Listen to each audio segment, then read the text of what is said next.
All right, here we go. All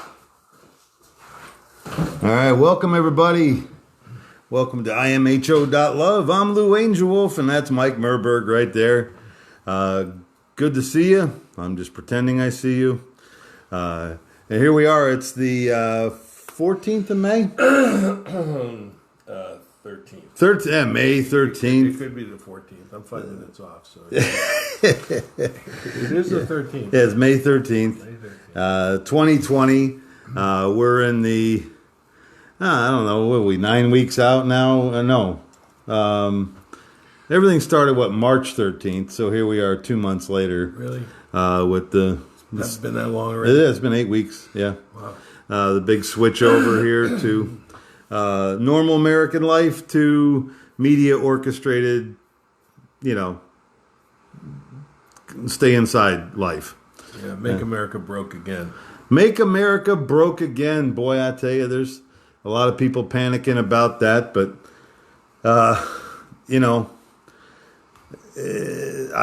don't even know how to address it. I see it's interesting. The red states are opening back up and going to work, and the blue states are choosing to stay shut down. Yep. There's a very interesting divide there. Yeah, and for those of you who don't know, I had my oldest and longest and best friend, Pete Comar. I mean, he's been a friend of mine for 60... Pete Comar? Pete Comar, 64 years. We shared the same crib together. Oh, my gosh. Well, he had COVID, and he managed to survive, and we can report on that. And it's okay, Lou, you're my best friend now. Ah! You got to upgrade, But, I can't beat 64 years, though. No, you can't. That's awesome. What's cool about having a relationship like that is you don't have to communicate with words. It's micro gestures in the face and stuff like that. Sure. Words, when we're communicating with words. I mean, one day there's like a 50 spot on the floor, right? Right. The minute he looked at me, I knew there was a 50 spot on the floor somewhere. and we got it. Nice. Yeah. Nice. So he was in, I read your post on that. He's a very fit guy, walks a couple miles a day. Yeah, Pete was a small contractor for quite a while, and then he always has a dog. So he takes the dog for a two mile walk in the morning and a 2 mile walk in the afternoon. And it was kind of funny because he goes, because they monitored you after you got COVID, right? Right. And he lives out in the country, right? The countryside. Now, did he test for Corona or COVID-19? He got the full he got the whole thing. Yeah, okay. He got the full thing that everybody else got. But the 64 years old. 64 years old, but he kept, what he did was he changed his career about 10, 15 years ago, and then he became a physical therapist and physical trainer. Oh, okay. And then he found work working in a nursing home, which is where he's been for, a number of years now. So, but, Pete had contracted, it seems to be endemic, because what happens is nursing homes don't like to pay people full time. They don't like 40 hours. So what they do is, they'll hire somebody who has to work 2 or 3 nursing homes. And what happens is that's how the germ was spread so rapidly among the nursing homes. Oh. And in Peter's nursing home... Oh, your subcontractors. By the non-full-time employees. Your 1099ers. Yeah, you cheap bastard. But Pete, he got the virus. He said it wasn't that bad. It was kind of a pain in the ass. He said the problem is the follow-up, because you get over it. He said it was just like a bad case of the flu. I mean, you may have had a mild case. You may have had a terrible case. Everybody reacts differently to it. But he goes, I get out and they still monitor me. I'm allowed to work. And we all worked, to get our patients through this. They had 44 patients and they only lost 11. and all patients were between the ages of 80 and 104. 80 and 104, wow. And they only lost 25%. They had no ventilators, no nothing. So what they ended up doing was constantly turning the patients so the lungs. I mean, moving their bodies to bed? Moving their bodies in the bed. And then that's how they came out with a 75% sex rate. The old timers love it. But the 75% success rate. And whereas in parts of New York City, you have an 80% death rate. Well, and they were putting those people on ventilators. Right, and that's the thing is this thing came out so quickly they didn't have the ventilators out there yet, so they had to figure out what they're going to do themselves. Well, and there was a lot of doctors saying that the ventilators were not the right treatment for that. As knowledge expands, it was the right treatment as long as they were getting $38,000 a pop. The minute they said, sorry, it's not going to be 30. That still might be going on. God, I hate to think of that part of it, but, it's true. Short end of the story, though. He gets out of the hospital, he wasn't even in the hospital. He did this all at home. He's going on this walk, and then the CDC monitors you after you've been tested and all that stuff. And so he's out there walking in the countryside. I mean, these are people live on tobacco farms of 250 acres. And what state is this? North Carolina. Okay. Outside of Raleigh. Okay. And way outside, actually, the countryside.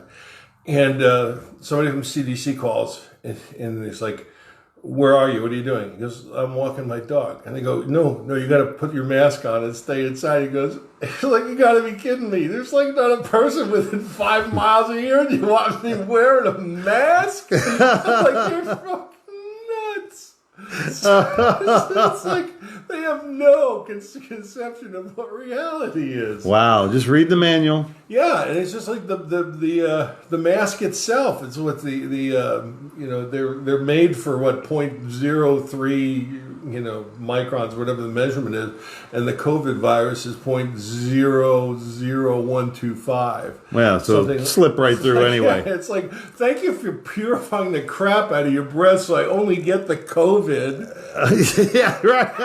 Think about that. That's bizarre.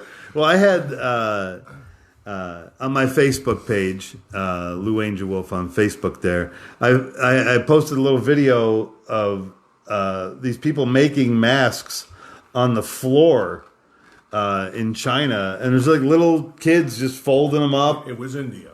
Was it India? India? Okay, I didn't. Because we all know that the Chinese masks don't work. Yeah.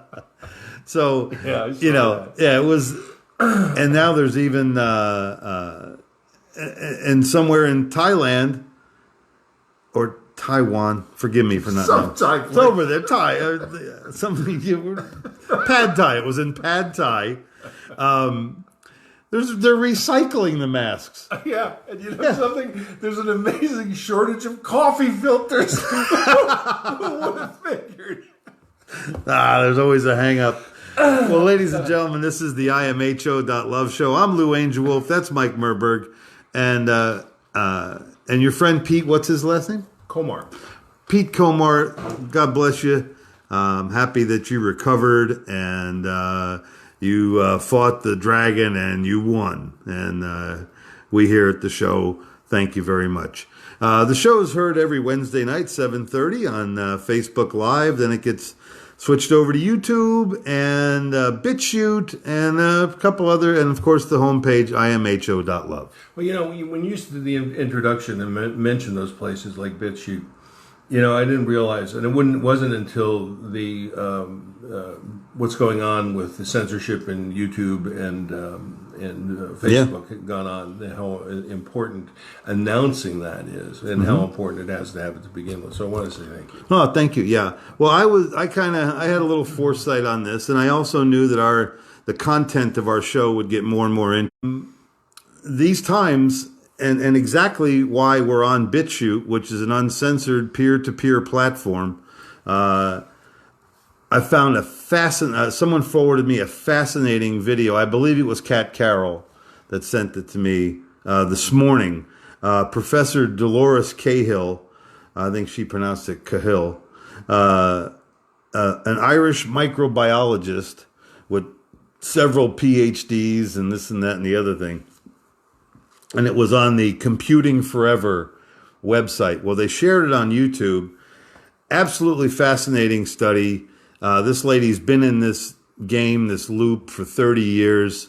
And she said she would put her word, you can quote her on this. She'll stand behind all of her information to the Irish government that this is, everybody should go back to work. You don't need to be doing all this stuff.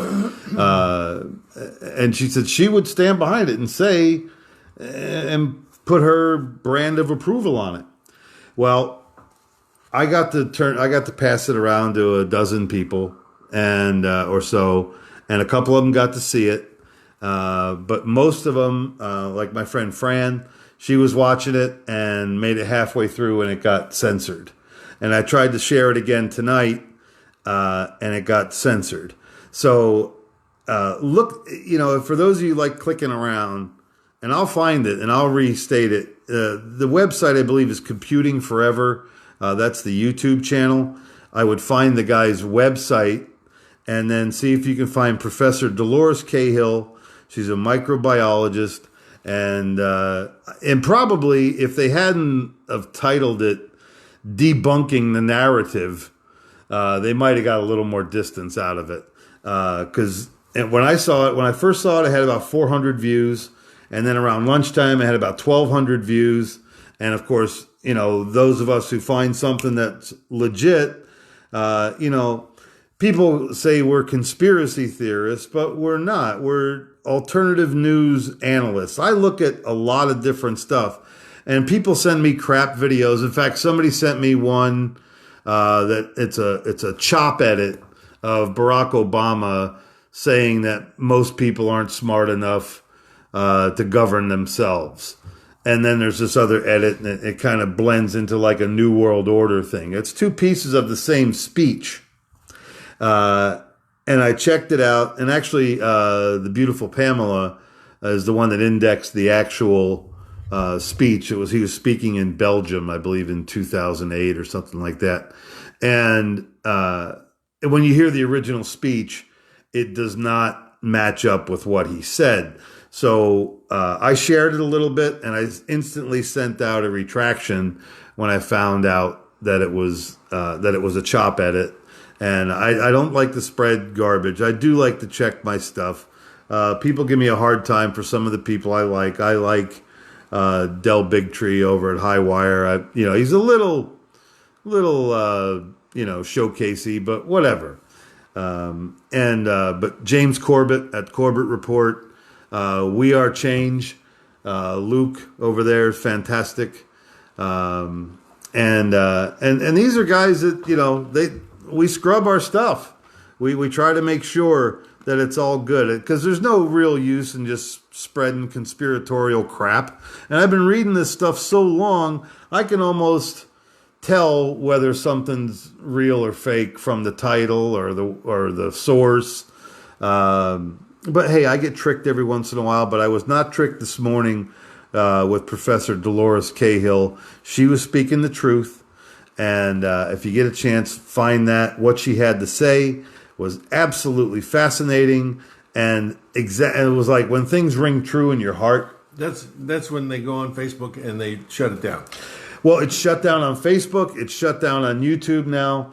And it said it does not fit their community profile. Well, which is communism. Right.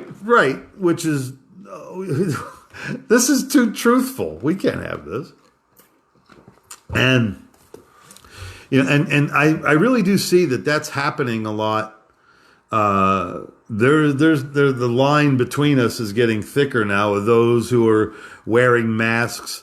What did somebody? It's like you see somebody with those on, and all that indicates is their ability and willingness to conform immediately to whatever the government tells them. The whole mask thing, and succumb to fear. The whole mask thing. Yeah, I had a post that said I see people driving around with their mask on in their car alone with the window shut. Who's that for? It's like, what are you doing? And I understand maybe it's a comfortable little thing. You like to be muzzled. I don't know. It just looks good when you're driving a Prius. Yeah, yeah. And and the maskers. We'll just say that. I guess we'll be the mask free, and they'll be the maskers. I don't know. They called those of us who don't wear our masks all the time domestic terrorists. Oh, really? They called us domestic terrorists. Oh, I must have smelled my breath this morning.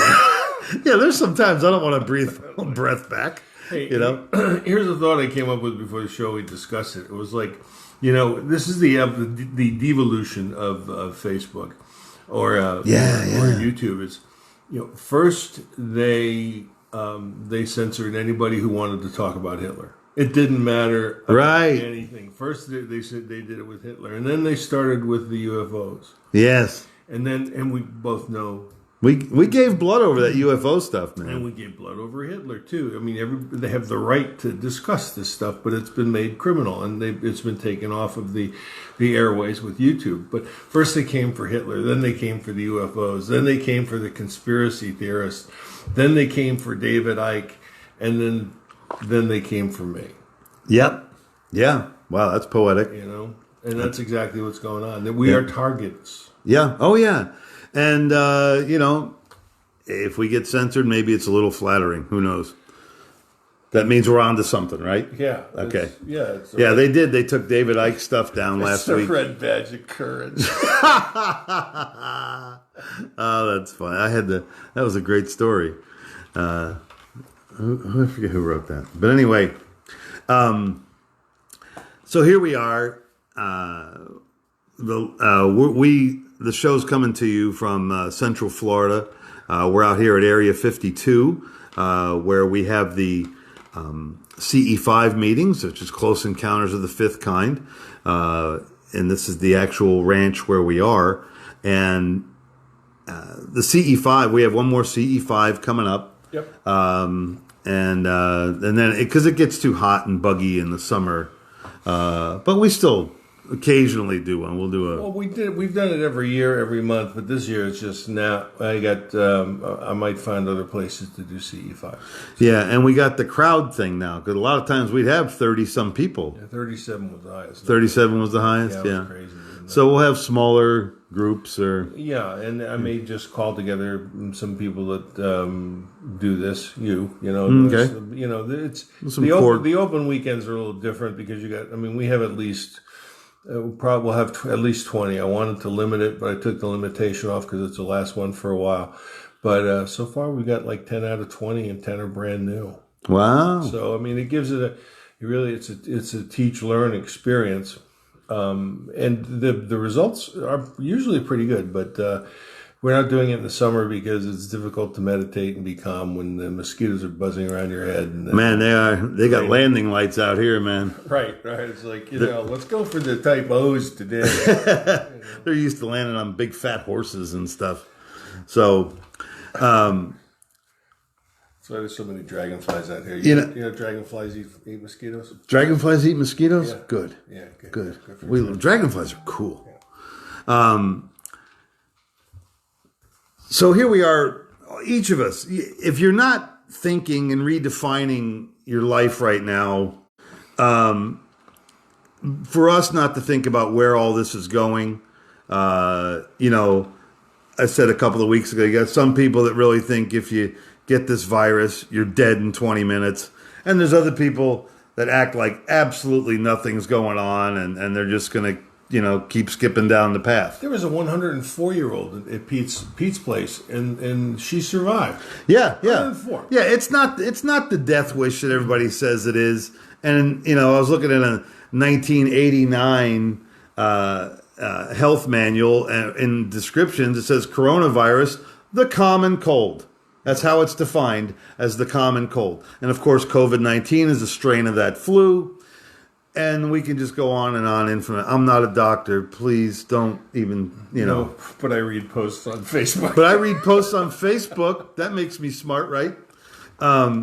So sometimes it's all you got. But the other thing and I was talking to my buddy Dale, and Dale came up with a very Dale, my favorite truck driver friend. He's such a great guy. I married he and his wife, all of us standing in the surf of the Atlantic Ocean over there in Cocoa Beach. We did their wedding ceremony. It was a really beautiful thing. And he's been a soul brother since the day I met him. He's a great cat.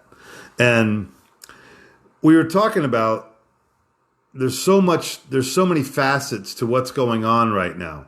And, there's a lot of people looking at, we're waiting for UFO intervention. And then there's a lot of people leaning on Q. And then there's a lot of people saying, well, this could all be about interdimensionals. And a lot of people say, well, this is the battle of good and evil. And you say, oh, this is all angels and demons. And this is all about government takeover. This is all about redefining our monetary system. This is all about crushing the economy and making more, just pulpifying the middle class again. And each of us are trying to figure out, in our human brains, we want to find the thing. But you know what? It's everything. It's all of those things happening at once. And because you need such a special, energetic, portal, condition, atmospheric, clear space for all that stuff to happen, it is a new style of global energy. It is a new style of human energy. There are people praying deeply and earnestly more than they ever have in their whole life. And there are people that are really internalizing this, and some people are letting it crush them. Other people are finding it to be an excellent season for growth. Well, the difference between praying. Praying is usually whenever you're praying for something for yourself. Right? It's not prayer. No. What is it? That's praying for something that ego. Yeah, it is ego. Yeah, that's all it is. So the key is to get rid of ego. The Lao Tzu teaches that the master sees reality for what it is. Doesn't have to parse it out. Right. You understand it, how it all fits together. It's like understanding how a car works, Sure. But you don't need to parse it out to understand it. True, and very much so. And of course, it's hard to disagree with Lao Tzu. Yeah. But I don't know anybody who ever has. and still holds their head up. But what's happening to us is, like I said, there's a lot of people that are letting all this stuff crush them. And I got to tell you, I'm going to look right in the camera here, also known as my cell phone. Turn off your damn TV, man. Turn off your regular broadcast television, because those are the people that want you to be in fear. Those are the people that want you to run through this maze. And, and they're convinced that they're right, but their information is tilted. And if you really do try and research some alternative sources, you'll find people that are a little more genuine, people that haven't been paid off, people that don't have an agenda at hand, and they're just trying to get the information out to you. And take it all in, man. Take it all in. I'm not saying start, going off the deep end on these weird little internet sites. You shouldn't do that either. But weigh it all, and if something makes sense, you gotta, like we say on the show all the time, use your head, but trust your gut. And when your gut goes, that really doesn't sound right. I said all that to say this. This is not an excellent time to be crushed. This is an excellent time to find out who you are, and an excellent time to build courage. So you go, okay, what has my whole life been about? I did this for this many years. I did that for so many years. And I did something else for that many years past that. And here I am today. Well, I don't necessarily think you are about the jobs that you had or the places that you lived. You were about, because you're here at this time, you're on earth right now, living in this, not through this, in this. You're in it, baby. Now is a good time for you to go, what I really, really want inside of myself is I want to find something that's satisfying to my soul. And that's why Mike and I do this show, because it is a format for us to express ourselves in a kind and gentle manner. We don't call people names. We don't, I mean, we may question their information or their attitude or name calling is a lost art. name calling is a lost art. And, and I just, you know what it is? Me personally, I stopped it many years ago. I will like if you going somewhere. I will use it to describe someone. COVID. To stop it. It's not even funny. Or yeah, it is. I'll use a slang name or a derogatory name to describe someone's attitude to someone without that person being there. But I don't necessarily call them a name to their face. I don't call people names to their face. I don't do it on Facebook exchanges. And for one, you start calling people names, it automatically disqualifies you as a rational thinker. Because but there are certain shortcuts and phraseologies that somebody can understand more. Like if I was trying to describe somebody to Mike and I'd go, Mike, he's kind of a Casper milquetoast. You would know what he's like. You would know what that's very descriptive. But to call somebody, you're a Casper milquetoast, that's not nice. Smile when you say that. I'm the toughest Casper milquetoast you've ever met. So what we're saying is now is a good time. Use your meditation, use your power, use your peace. As soon as you can get out by the water, as soon as you can stick your bare feet in the dirt, do it. Get yourself regrounded, figure out who you are. Because, everything that you did up to now, fantastic. Happy for you. But now is the time where you're really going to find out what's up. You talk about calling people names. Yeah.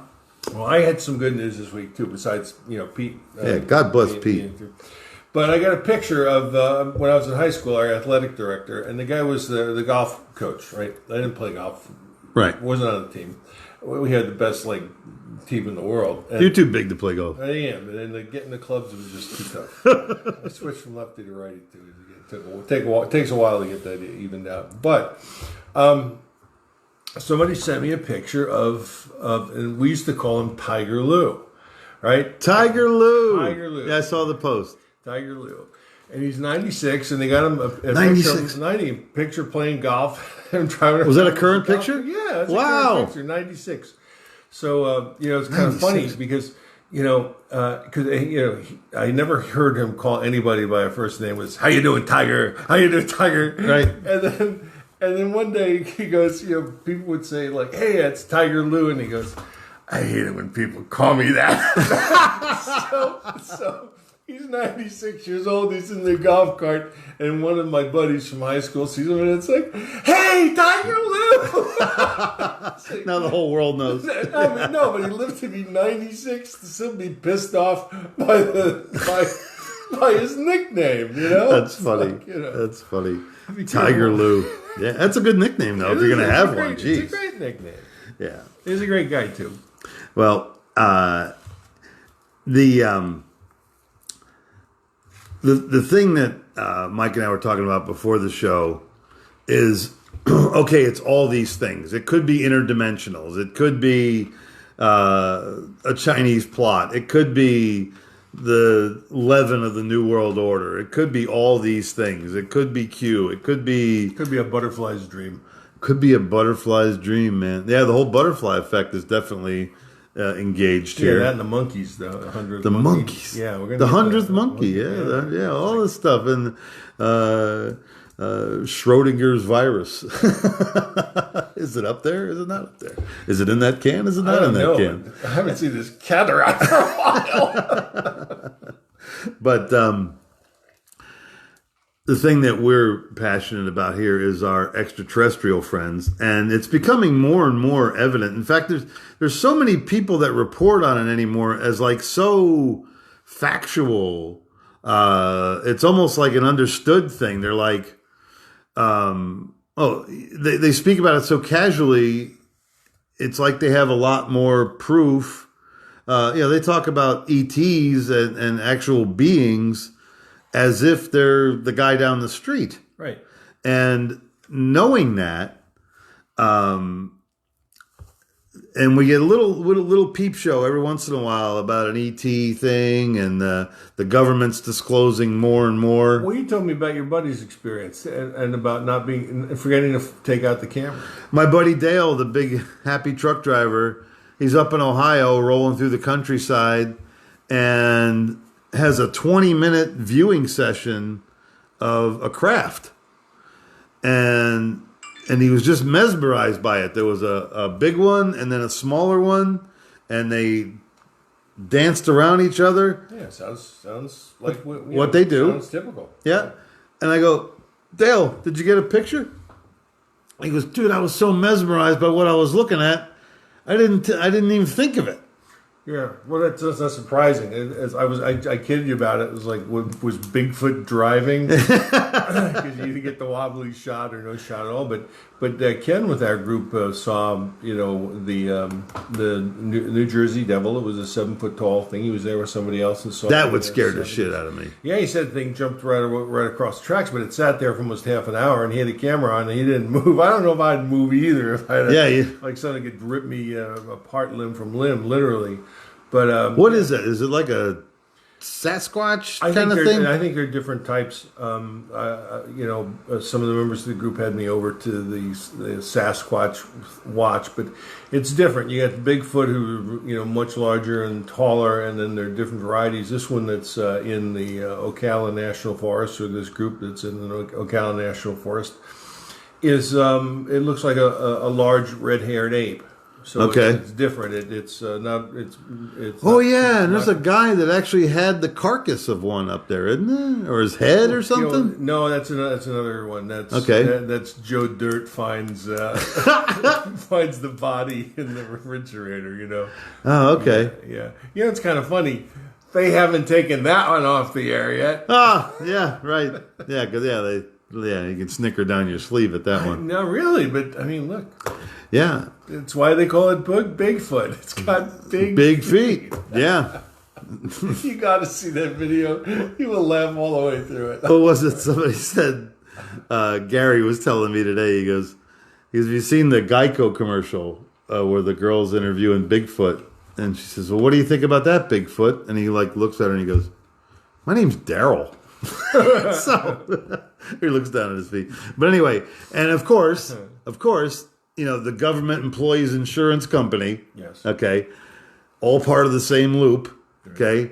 So there's a passive thing, making fun of Bigfoot, but mentioning Bigfoot. Yeah. And I don't know about Bigfoot. It's not my kick.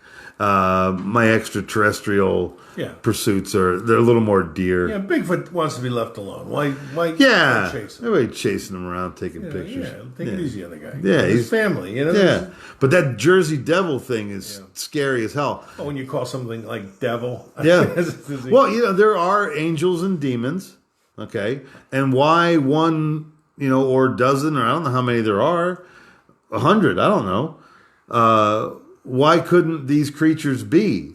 Just because we haven't seen them, just because they're not well documented. I was watching during the stay-at-home time there. This was Earth at Night, or Night on Earth. I can't remember the exact title. It was a poorly narrated Netflix thing, but incredible photography. And there's creatures in the sea, in the ocean, that don't look like anything I've ever seen. Ever. They don't look like fish. They don't look like octopus. They're just these weird sea creatures. We'll take these animals and then you expand it infinitely throughout the universe, and each having its own evolutionary systems. You're going to get some pretty amazing things out there. Sure. So when you're going, are they one thing or the other? No. there's so many different ones out there that you really can't typify. We're just getting the tip of the iceberg in this part of the universe. And what you can't quantify is the non-human intelligences that are not necessarily flesh and blood, and their crafts are not, metal, steel bolts, that sort of thing, propulsion systems. Those are the next level. And I know it sounds crazy to talk about them, but they're nonetheless real. They're there. Right. And, and they're involved with us. Sure. Call whatever you will. Yeah. And just to, tap back into the Jersey Devil thing, if there's that many sea creatures that you've never seen before, why can't there be a land creature that you didn't see before? And you don't know the spirit of those things down in the bottom of the sea. You don't know. We don't know. And see, that's why this show is called In My Humble Opinion. We both have... Mike and I both have, we quiz some things. We want to know why. And so we look. I mean, sometimes we give up halfway, but we look. Well, I got to say, IMHO is much better show title than WTF. I think it's already taken, though. Welcome to Florida. That's right. But so all this stuff happening at the same time, the UFOs, the Schumann resonance of the world right now. I mean, it's all over the place, man. There's people rising up and finding new levels of love and energy. And then there's other people really wadding up like a dried out spider, and they've just had enough. But I say, if you're of sound mind and body and you have a little bit of an imagination and you're willing to loosen up everything that you've been told, if you got to remember now, there's some real basic stuff here that people skip over. Television, tell a vision, okay? They're telling visions on the show. And what are the shows called? They're called programs. So to tell a vision about the program that's coming up. And reality TV is not reality. Reality TV, that was, what an invention that was. The TV stations love it because you don't have to pay big, expensive actors. And, right. You got, who was the goofy Bucky Boo Boo, or what the hell were their names? Oh, yeah. Yeah. Teletubbies? No, that's different. They cross. Honey Boo Boo. And that's what the universe is like. Can you imagine if that's the one show that it keeps them coming back to the drive-in. Who is this Honey Boo Boo? We would like to speak to Honey Boo Boo. It's like Repo Man, except she lives in a trailer. That's great. So all these different energies out there, and I always say I don't know enough to say I know enough, and life is it's a constant lesson, and if you're not learning a little something every day, every week, you're wasting your time. You really do need to expand your horizons. I'm not saying you're going to find everything you need on the internet, but there are these wonderful things called books. And sometimes the books, because sometimes books are less, very often, less edited, less censored, especially if you get something older, when the reporting was a little more, they took their journalism a little more seriously. Well, what's happening is there's becoming a regression in the way we approach news and facts and media. Back in the 1950s, people listened to radio, and then they watched television. And eventually it moved to the internet, and then all of a sudden we got so reliant on the internet and the villainous YouTube and Facebook that when they took away our freedom, it was like, oh my God, what are we going to do? What are we going to do? Well, turn on your radio. Yeah. Okay, start listening. I mean, podcasts like this and other podcasts. So like and subscribe. No. Yeah. Well, this is actually a video cast. We're also on Podbean as well. Our producer, Kathy McGuire, has opened up all these fine ports. But the thing I like the best about, no matter what we say, it will survive on BitChute. I don't know if we're going to get radical enough to get taken down off of YT and FB, but we could talk about some sensitive stuff, and if they don't like it, it just gets censored.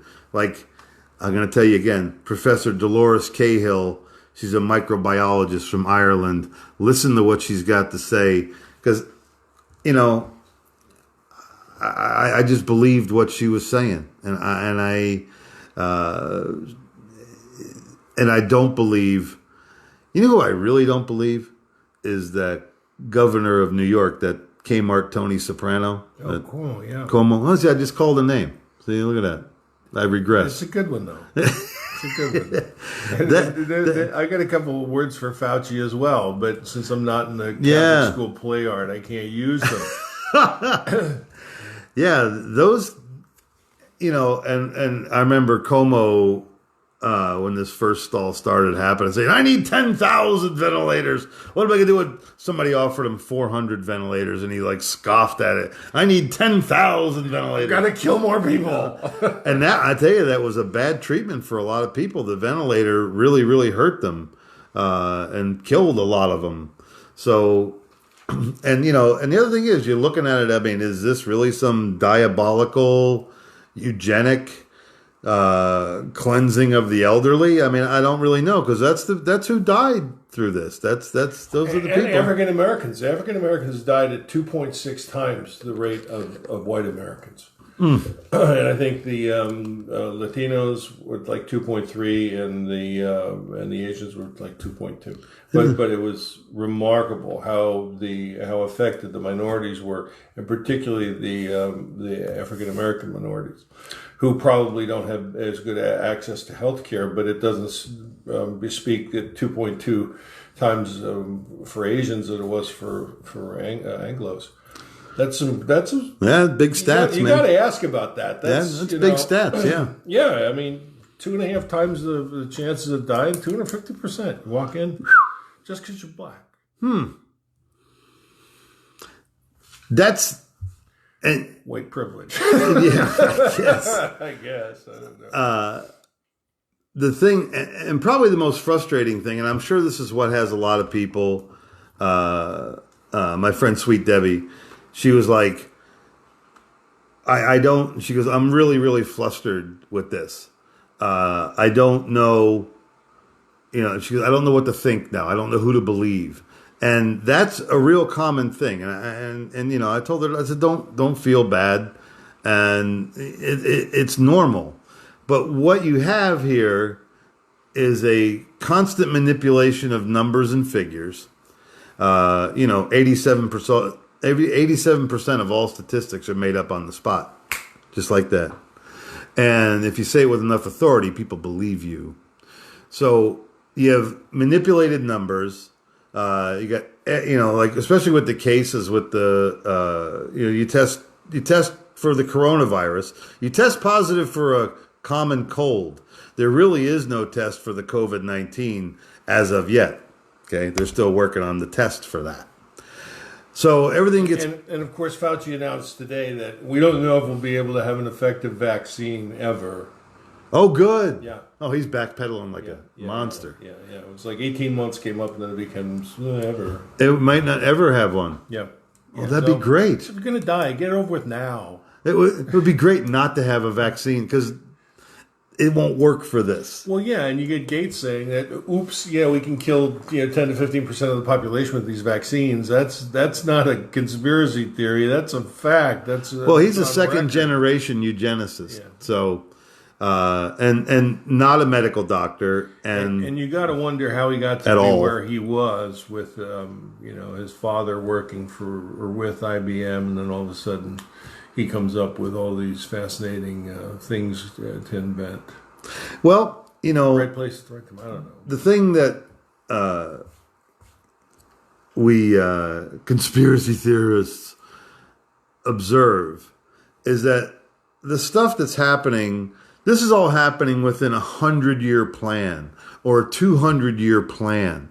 These organizations that want to manipulate the world and its commerce and its people, they just don't make it up on a Sunday afternoon and go to work on it on Tuesday, It doesn't happen that way. This is hundreds of years. This is little tiny moves, little tiny adjustments, people coming out of here, people coming out of there. And there's an upper realm of people that know a lot more than us in their fields of speciality or whatever. But one of the things that was most suspicious, and Mike, you answered this question for me, a few months ago, there was a huge step down of all these corporate heads, all these CEOs and CFOs, and I mean, they were dropping like flies, man. Like 1,200 by the end of the year. 1,200? Yep. Okay. And I go, man, why did that happen? Well, because they knew this was going to happen. They took their golden parachute money at that rate while stock was soaring in December. They took their bailout at that rate. They took their money. They walked with their golden parachute money. And then again, there they go 60, 90 days later, and they crush the middle guy again. The middle class American literally carries the weight of a huge portion of the world. The money we make, the taxes we pay, and frankly, a lot of us are getting tired. But like I said, now is the time to take a breather and build courage because it ain't over yet. But to have that kind of information, you live in a different world, man. There's things that going on with you that, don't go on with us down here. And it is frustrating because we can't get the whole picture in focus, so consequently, when things are that confused, it's just a cacophony of energies and attitudes and ideas, and some of them seem to match and some of them don't. But what is good with your soul is what's most important. When you're alone and you can get into your meditation, remember to do your breathing. Do your breathing every day. Do your breathing. Breathing is very important. Nothing else is important if you can't breathe. Right. You don't want to stop that. But breathing well. I mean, breathing with a purpose. And, I know in one of the guru camps, how to be a yogi in 90 days or something. Like the first 3 weeks of it is actual concentrated breathing. Is you learn how to breathe for the rest of your life. And I will have to say that that's something that it doesn't come, I mean, I breathe, of course, automatically, but I don't breathe properly automatically. And I've not yet developed that. And I have a little bit of a shallow breath. I had a motorcycle accident that crushed all these ribs over here. So for me to really breathe deep, it's funny. I can feel where every rib has been broken on both sides. I got like a total of 9 rib breaks from car crashes, motorcycle crashes, bicycle crash too. Only going to get worse, Lou. I know. I don't care. This is my old meat bag, and I'm happy to have it. It's my mammal skin. The spirit that's inside of me, though, is in a new place. I've really done a lot of soul searching during this time. I really am letting go of a lot of material idealisms that I had, and knowing that my true love, my true life purpose is to be loving and kind to other people, to make sure that my family's okay, and to live as peaceful and wonderful life as I can on the days that that's allowed. But when I have to step up and be tough and strong, I need to be able to do that too. And you do too. So, get your prayer life together, get your meditation life together, get your breathing together, and start trying to understand acceptance. you kind of have to accept things as they are. And there's some stuff coming down the pike that you're not going to want to accept. But the easier you can handle it, the easier you can turn it into a neutral thing and make it less acidic in your soul, the easier your life is going to be. And the other thing is too, man, underneath all these umbrellas, underneath all these veils of thought, is the creator of the universe, the creator spirit. My friend Lou White, who has a fantastic website called Fossilized Customs, he's a brilliant man. And if you really want to find biblical truth or scriptural truth, here's a guy that can really, really show you some great stuff. He's very astute about the proper name of the Creator and our Deliverer, our Messiah. Me, not as much. I love his sincerity and his dedication, but I kind of drew back a little further. And all this stuff has been going on way before any religion was ever founded, and this creator spirit is the thing that permeates everything on earth. It's in me, it's in Mike, it's in the birds out there, it's in the zebus out there in the field, the trees, everything has this wonderful, loving life force in it. And recognizing that and identifying with that is I believe it's your highest asset, because that's the thing that you can really say, okay, I'm good with this. I'm glad that I'm here. I'm accepting of the entire situation that's been revealed to me. And none of this stuff is by mistake. A lot of people, do you believe in like predestined souls, predestined lives? Like you were, when you were in spirit before you came down here, you kind of knew what it was going to be like? I think you can orchestrate whatever consciousness you like. Uh-huh. And who knows? Yeah, there's a lot of interesting ideas. People say, well, you knew this was going to happen when you came down here. And I can't, but of course, if you're spirit making that decision, what happens in your earthly body is, whatever it is. Well, what you can't overlook is the fact that NHI has contact with us. And that's non-human intelligence. Yeah, and they have contact with us. Whatever's going on beyond that, that's the most amazing thing that I've experienced in my life, and it's a world changer. It's a world changer for you and everybody else that's had the experience, which is why I do it. Right.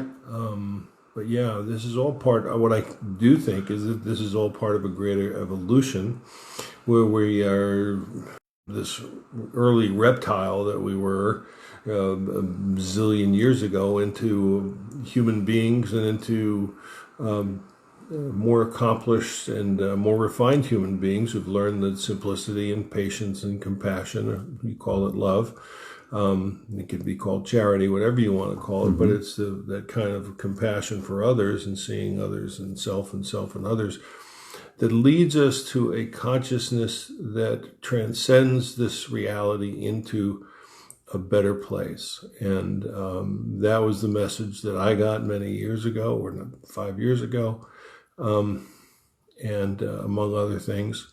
And that's the miracle we're working on today as part of this change in the nature of our being and human creation. And it's apparently going to be painful for a little while, but I think we'll be coming through okay. Yeah. And the one thing, Mike, that always gives me comfort is knowing that our extraterrestrial family, the non-human intelligence, is very, very interested in our planet. And they have stepped in several times already before we hot-headed humans were going to blow up some more stuff. Even more important than the planet itself, they're interested in our souls. Yeah? Yeah, I mean, we're if nothing, just, three-dimensional physical vehicles for the existence of a consciousness and a soul. I mean, that's one thing I know for sure, for certain. Yeah. But That's beautiful, man. It's beautiful. yeah, I go walking around with these thoughts every day.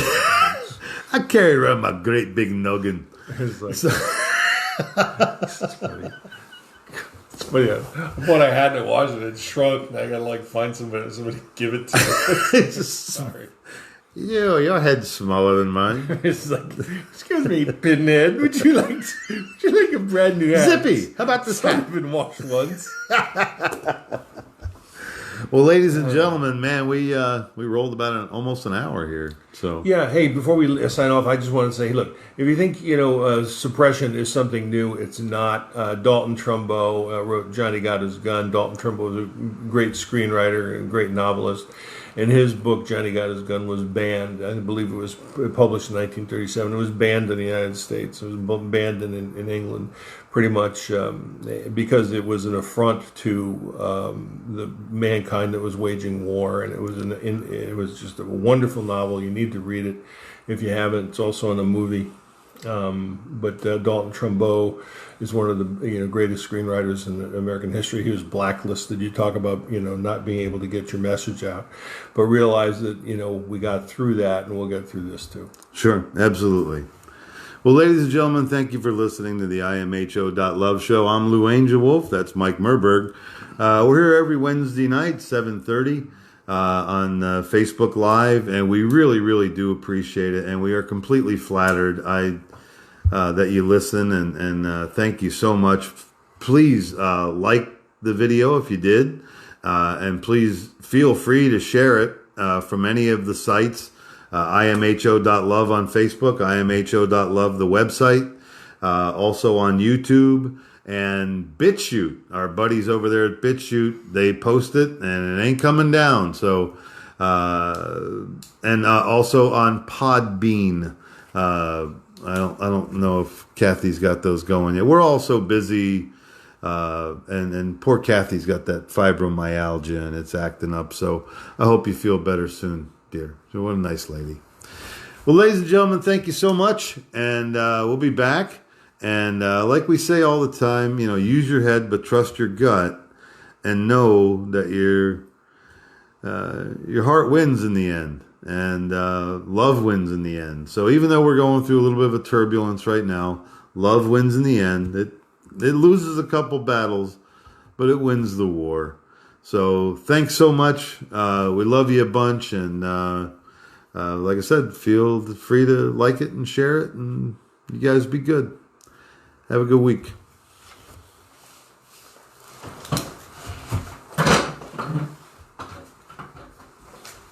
You're so graceful. What the hell? Was it on? Yeah, it was on. That's There we are. We're still on. Okay. Well, Dave Neese sends me the nastiest things. You have a guy that sends you like those little cornet things. yeah. This is horrible. I love you, niece. Maybe you're a mutt.